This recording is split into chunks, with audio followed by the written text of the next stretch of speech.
everyone. I am currently wearing my cat sweater, if you guys can see, because it is really cold in my room for some reason. Like, we're talking the Arctic cool. Even though it's the middle of the summer and outside it's really, really hot, my room is always freezing, so I have to wear this.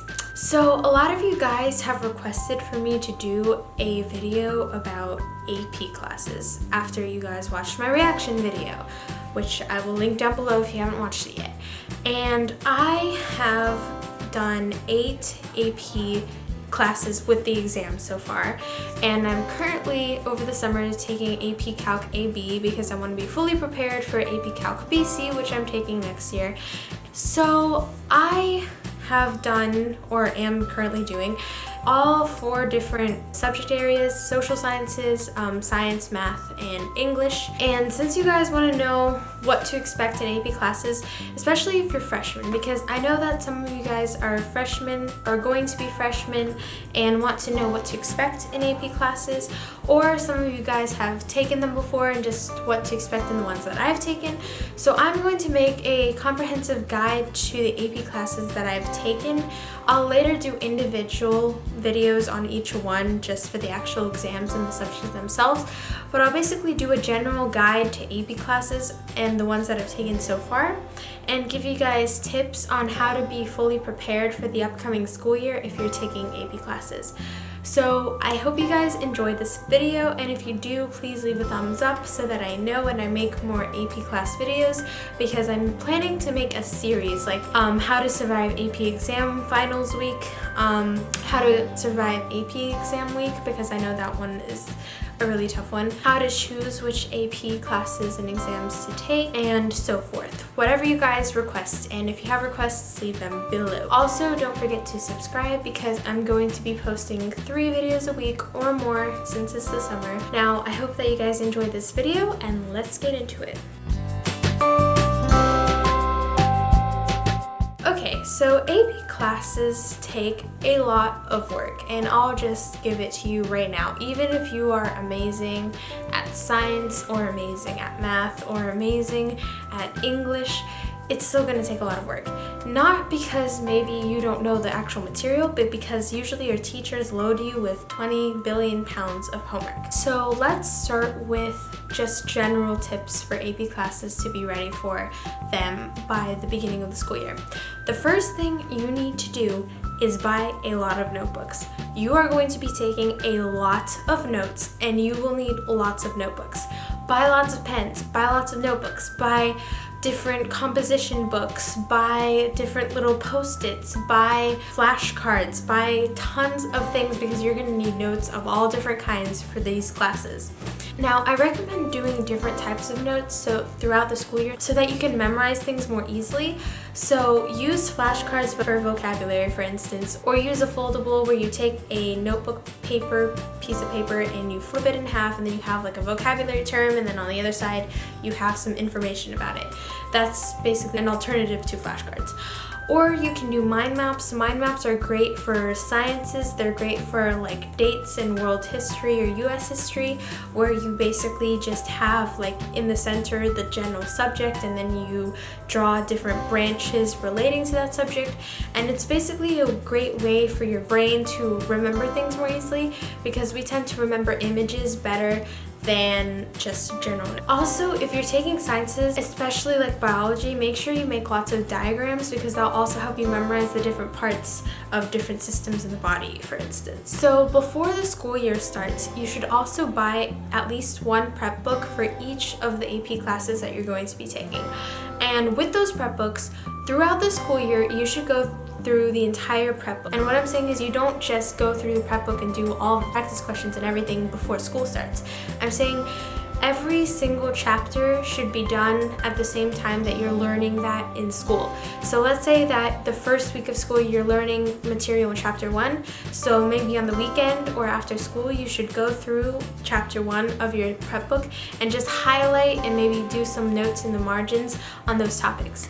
And you're probably asking, why should I do this? I should probably just do this at the end of the school year because I'm going to be going over this material anyway. But this way, you'll already know what to look at by the end of the school year, and you'll be able to see what are the most important things that you highlighted, so you don't have to read everything where it's just not important material. B, you also, by the time that you have gone through the whole school year, you will be done with an entire prep book. And you should have learned all of this material, so when you're going back through the prep book, you'll be familiar with it and you'll actually know all of the material just like you have learned it throughout the school year.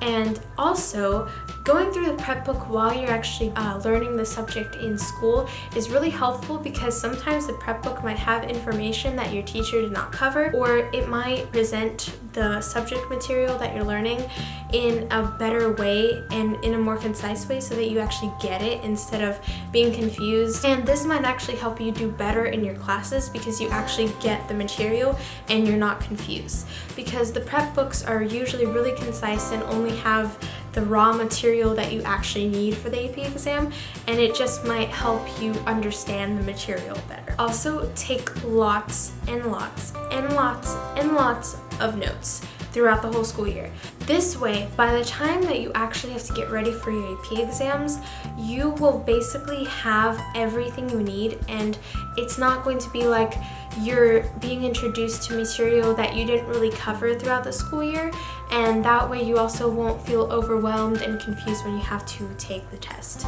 So for instance, let's say that you guys are covering a specific topic and you just study enough so that you pass the quiz and you forget it immediately and you don't take any notes on it at all. And if you do that, then when it's time to actually prepare for the AP exam, you're going to actually have to really learn the material again by looking it up online, by looking through your textbook, by looking through your prep book, etc.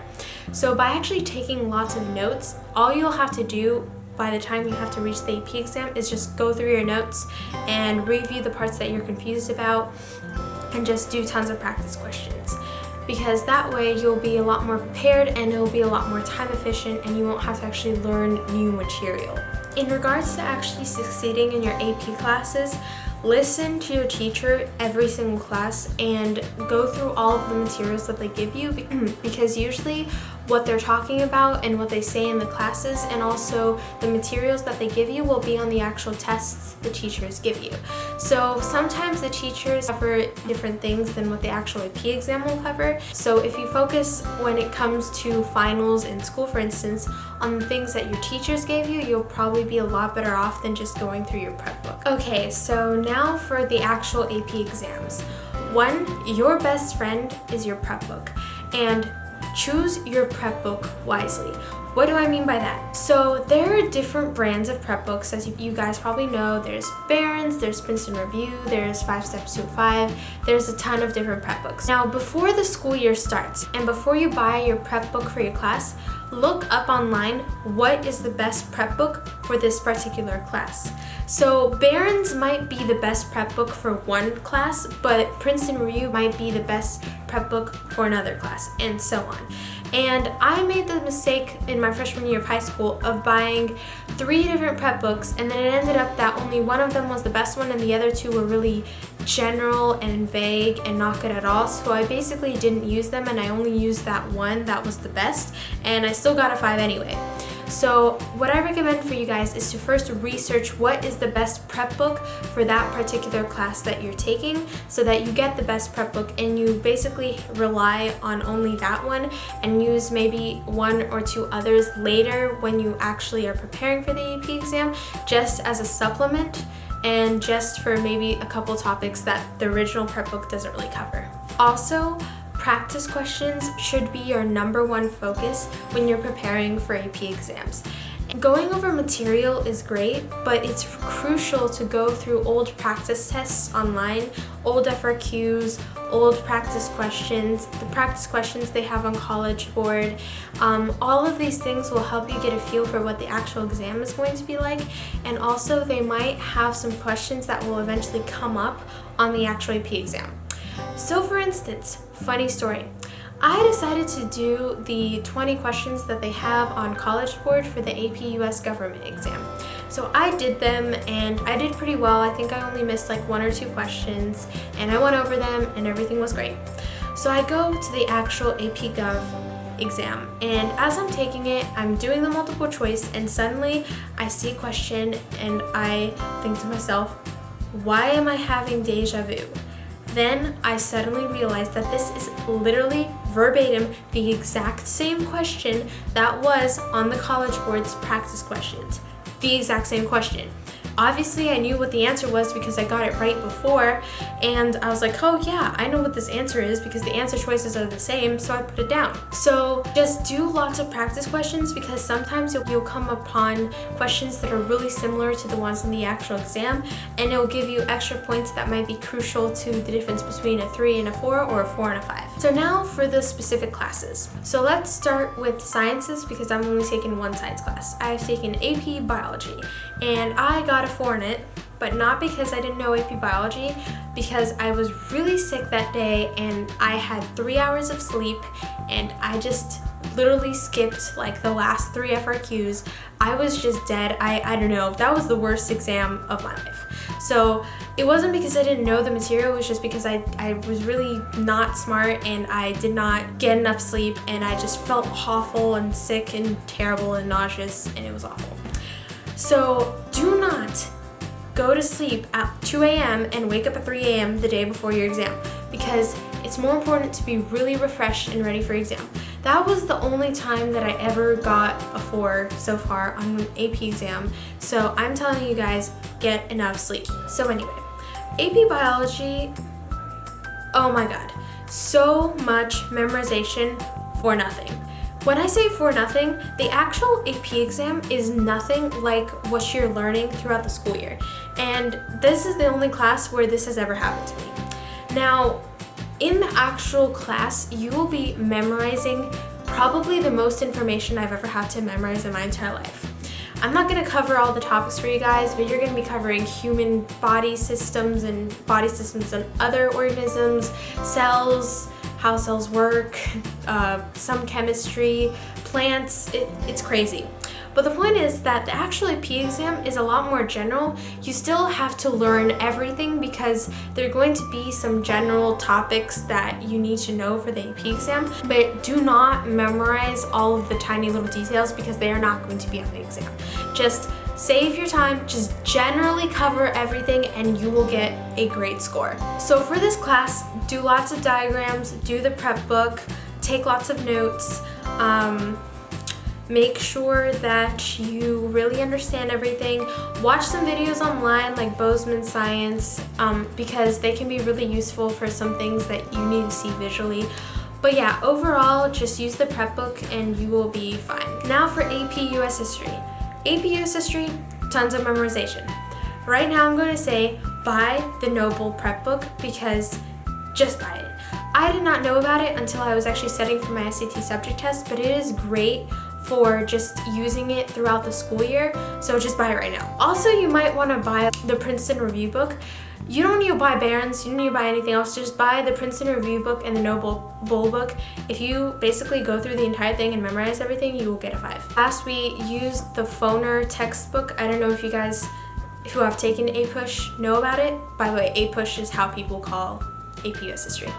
So it's like this thick, and we had to read a chapter a week in my school, and each chapter is like 50 to 60 pages, or maybe I'm wrong, but somewhere around there, and they're just really long and really tedious, so there's going to be a lot of reading in this class. I recommend taking either a composition notebook or just your notebook and doing little outlines of each chapter, because that way it will be useful for your finals and for your midterms.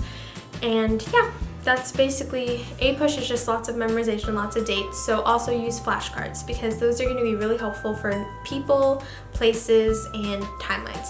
And for timelines, I usually did a notebook paper flipped in half and then just put like a date, a name of something and then the date in the bottom, because you don't actually have to memorize the dates of things for APUSH. You just need to memorize the general times, like 1850 plus or 1770s, somewhere on there. Alright, moving on to AP US Government and Politics.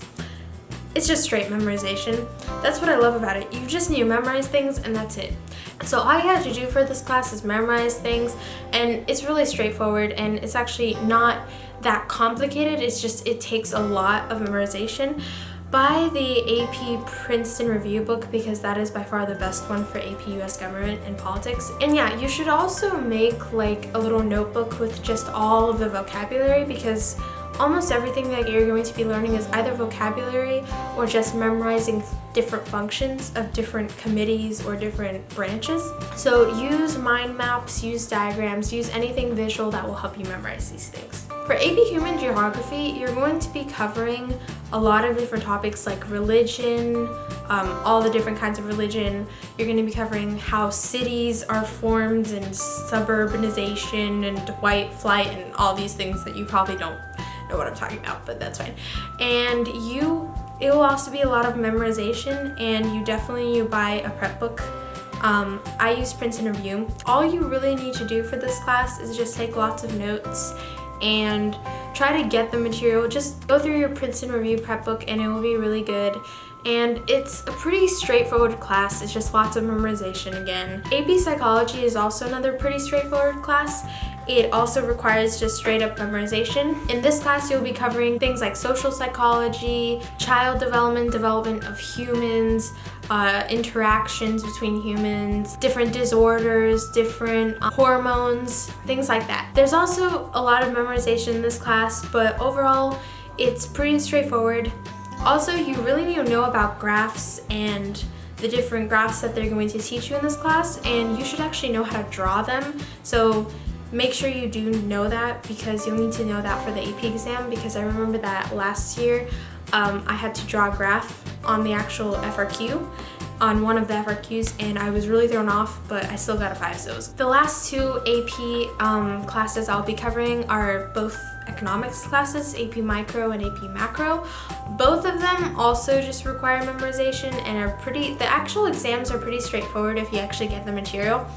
And it's a lot more conceptual than like AP Gov and AP Psychology.